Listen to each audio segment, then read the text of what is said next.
आज दिल्ली में all India personal law board ने इफ्तार का आयोजन किया। पर्सनल लॉ बोर्ड की इफ्तार पार्टी में सभी पार्टियों के नेताओं को दावत दी गई थी। हालांकि मामला मजहबी था, लेकिन मकसद सियासी था। इफ्तार पार्टी के जरिए पर्सनल लॉ बोर्ड वक्फ अमेंडमेंट बिल के खिलाफ पॉलिटिकल पार्टी का सपोर्ट हासिल करना चाहता है। पर्सनल लॉ बोर्ड की इस इफ्तार पार्टी में कांग्रेस, समाजवादी पार्टी, सीपीआई, शरद पवार के एनसीपी, नेशनल कॉन्फ्रेंस और इंडियन यूनियन मुस्लिम लीग के नेताओं ने शिरकत की। इससे पहले आज दिन में पर्सनल लॉ बोर्ड के नेताओं ने ऐलान कर दिया कि वक्फ प्रॉपर्टी मुसलमानों के लिए मजहबी मसला है। केंद्र सरकार की नीयत ठीक नहीं है। वक्फ प्रॉपर्टी पर कब्जा करने के मकसद से ये बिल लाया जा रहा है, इसलिए इसे किसी कीमत पर बर्दाश्त नहीं किया जाएगा। देश भर के मुसलमान 17 मार्च को इसके खिलाफ प्रोटेस्ट करेंगे। दिल्ली में जंतर मंतर पर बड़ा धरना होगा। गैर एनडीए दलों के नेताओं को इस धरने में शामिल होने का न्योता भेजा गया है। नोट करने वाली बात है कि पर्सनल लॉ बोर्ड के नेताओं ने आज की इफ्तार पार्टी में एनडीए में शामिल जेडीयू और चंद्रबाबू नायडू की टीडीपी को न्योता दिया था, लेकिन 17 मार्च के धरने में इन दो पार्टियों को नहीं बुलाया गया है। मुस्लिम बोर्ड के प्रवक्ता सैयद कासिम रसूल इलियास ने कहा कि वक्फ प्रॉपर्टी बिल के मुद्दे पर सारी सेक्युलर पार्टियां उनके साथ हैं और उन्हें उम्मीद है कि एनडीए में शामिल जेडीयू, एलजेपी और टीडीपी उनका साथ देंगी। ये गवर्नमेंट अगर पूरे देश के अंदर शांति पैदा करना चाहती है, हिंदू मुस्लिम का मसला खड़ा करना चाहती है, तो ये क्या देश के हित में है?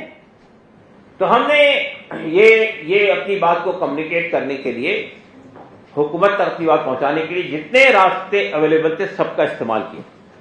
अब आखिरी चारा कार के तौर पर हमने ये फैसला किया कि हम 17 तारीख को जंतर मंतर पे धरना करें।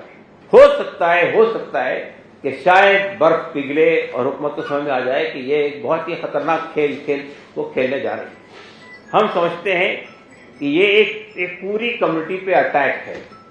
बीजेपी का तो जो तरीका है वो आप जानते हैं कि किस तरह से समाज को बांटकर वोट हासिल करने की कोशिश की जाती है, घृणा पैदा की जाती है, नफरत पैदा की जाती है, कम्युनल टेंशन पैदा किए जाते हैं। लेकिन कम से कम हम ये महसूस करते हैं कि जो अलाइज पार्टीज हैं, बीजेपी की जनता दल यू है और चंद्रबाबू नायडू की पार्टी है, रामविलास पासवान की पार्टी है, आरएलडी है, कम से कम ये पार्टियां जो अपने आप को सेकुलर पार्टियां कहती हैं, ये पार्टियां कम से कम इस डिविजिव एजेंडे को सपोर्ट नहीं। पर्सनल लॉ बोर्ड के एक और लीडर फजल रहीम ने कहा कि सरकार ने वक्फ प्रॉपर्टी एक्ट में सुधार का बिल ड्राफ्ट करने से पहले किसी से बात नहीं की, मुसलमानों को भरोसे में नहीं लिया, फिर जेपीसी में भी मुसलमानों की बात नहीं सुनी गई। सेक्युलर पार्टीज के नेताओं ने जो आपत्तियां दर्ज कराई उन्हें खारिज कर दिया गया। इससे साफ है कि सरकार मनमानी करना चाहती है। मुसलमान ये बर्दाश्त नहीं करेंगे। फजल रहीम ने कहा कि अब मुसलमानों के पास अपने हक की हिफाजत के लिए आंदोलन का ही रास्ता बचा है। अब जो होगा उसके लिए सरकार ही जिम्मेदार होगी।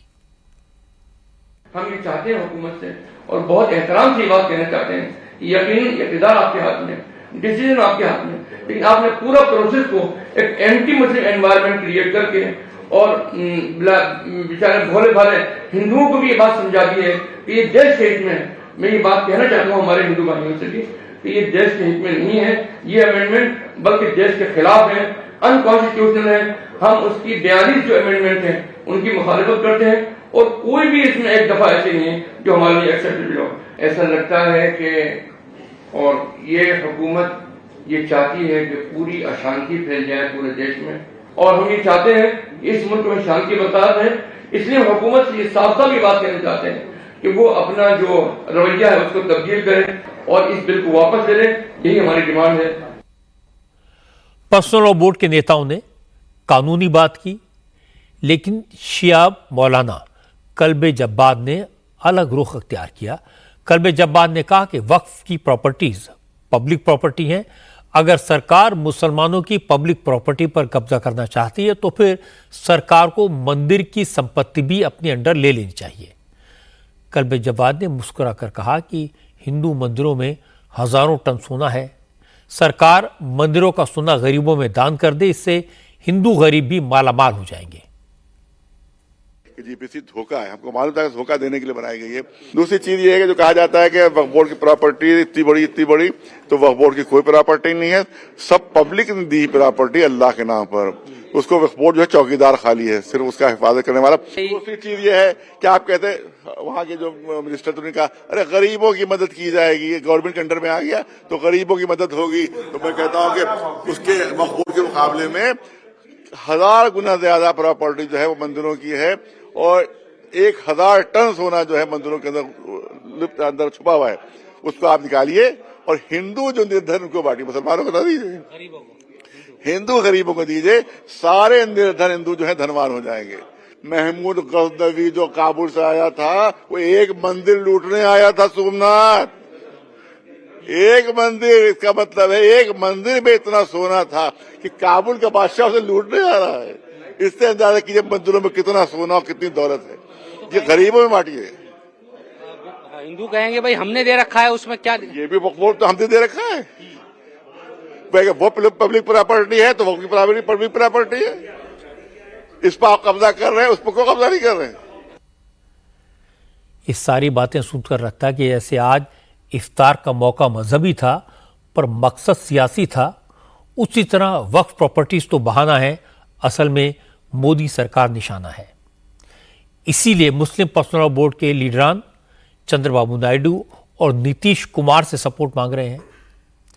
सेक्युलरिज्म के नाम पर बीजेपी के सहयोगी दलों को धमका रहे हैं।